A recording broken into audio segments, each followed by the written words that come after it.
Retour chez nous, on va à la foire du livre, elle se décoince. Sa thématique cette année, c'est sex, books and rock'n'roll. Alors depuis hier, sur le site de Tour et Taxi, on croise des auteurs bien entendu, mais aussi des rockers, et les deux genres ne sont pas totalement incompatibles. Le reportage sur place de Viviane Saint-Pau et Aurélie Didier.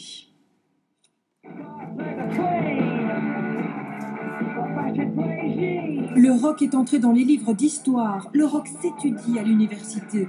Alors devient-il institutionnel? Va-t-il bientôt mourir?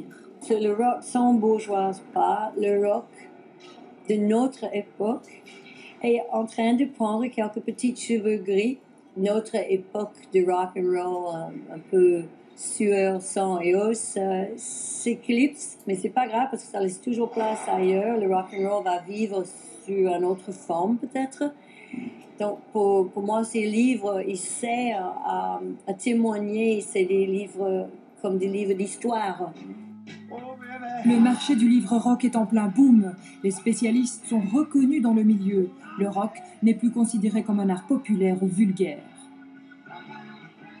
La génération des 68 arts arrive maintenant à la pension, et donc ce sont des gens qui ont un peu de temps pour lire, ce sont des gens qui ont parfois peu de moyens, donc ça veut dire qu'on produit plus évidemment. Pour certains, le punk a aujourd'hui pratiquement un statut de musique wagnérienne, quand on peut le comparer à des émissions de télé-réalité dans lesquelles la musique n'est plus prise en compte pour ce qu'elle est, mais comme une sorte de prétexte à faire des concours. Sur la foire, il y a aussi les éditions Alia. Ces livres replacent le rock dans leur contexte historique, politique et sociologique. Rien à voir avec les beaux livres d'images. Je trouve que c'est nul. C'est des objets, des marchandises pour appâter le chaland, pour faire plaisir. Alors que ce qui me paraît intéressant, c'est de s'interroger d'où vient une musique, comment elle naît. Pour moi, Madame tout le monde, je veux des images. Pour moi, le rock est aussi une image.